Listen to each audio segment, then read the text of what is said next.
बच्चों वास्तविक संख्या के बारे में। किसके बारे में? वास्तविक संख्या के बारे में। तो वास्तविक संख्या क्या होती है इसके बारे में पहले जानते हैं। तो वास्तविक संख्या आपकी दो प्रकार की होती हैं। कितने प्रकार की? दो प्रकार की। एक अपरिमेय संख्या और एक परिमेय संख्या। पहले परिमेय संख्या, परिमेय संख्या, परिमेय संख्या और अपरिमेय संख्या।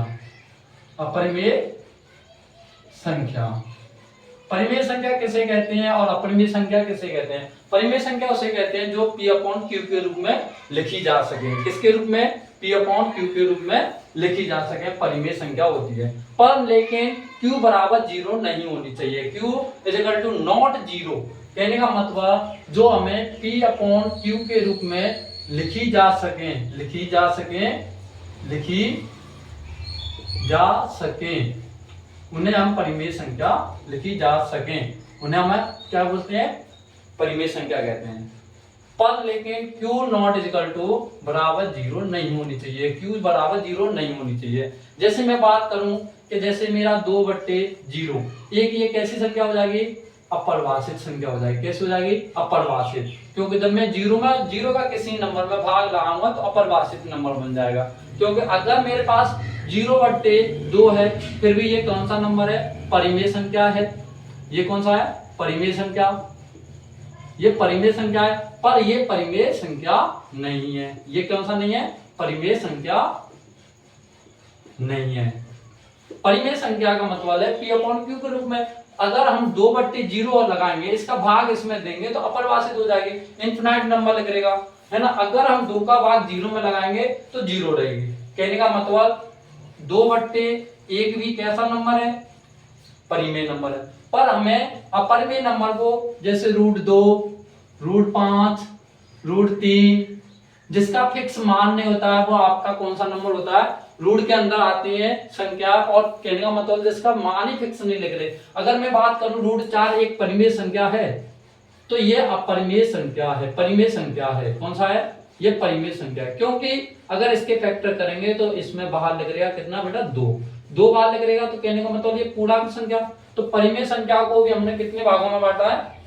परिमेय संख्या को भी हमने 3 भागों में बांटा है। कौन कौन से में देखते हैं इधर। तो परिमेय संख्या को हमने 3 भागों में बांटा है। प्राकृतिक संख्या, प्राकृतिक संख्या, पूर्ण संख्या और पूर्णांक संख्या। पूर्णांक संख्या, प्राकृतिक संख्या, पूर्ण संख्या और प्राकृतिक संख्या। प्राकृतिक संख्या किसे कहते हैं? जो हमारी गिनतियों में आती है उसको हम प्राकृतिक संख्या बोलते हैं। जैसे 1 2 3 4 5 लास्ट तक जाए, इन जिसका अंत ही नहीं होता है। जैसे हम प्राकृतिक संख्या को गिन सकते हैं। जैसे फोन में जैसे किसी में ऐप होते हैं उनको हम गिन सकते हैं ना, तो वह भी एक कैसी हमारे नंबर है?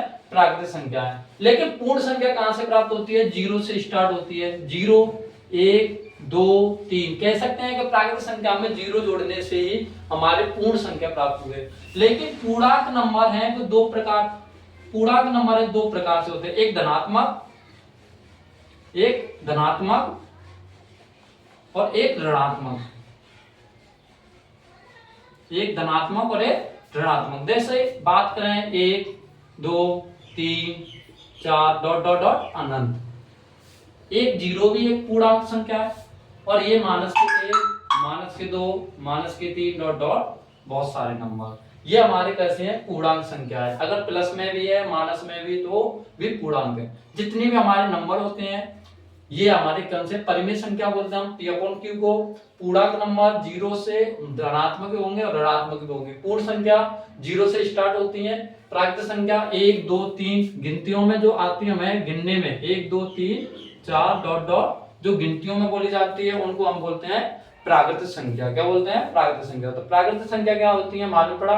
1 2 3 4 जो गिनने में आते हैं उनको बोलते हैं प्राकृतिक संख्या। इन्हें अपरिमेय संख्या के बारे में बात करें तो अपरिमेय संख्या क्या होती है बेटा? अपरिमेय संख्या होती है आपकी रूट के अंदर आने वाले नंबर। जैसे रूट में 2, रूट में 5, रूट में 3, रूट में 7, रूट में 8, रूट में 6, रूट में 11, रूट में 10, अगर रूट के अंदर आ रहा है जो नंबर और जिसके फैक्टर नहीं हो रहे हैं, गुणनखंड जोड़ा नहीं बन रहा है, वो आपके प्राकृत अपरिमेय संख्या है। कौन सा नंबर है? अपरिमेय संख्या है। इसको मैं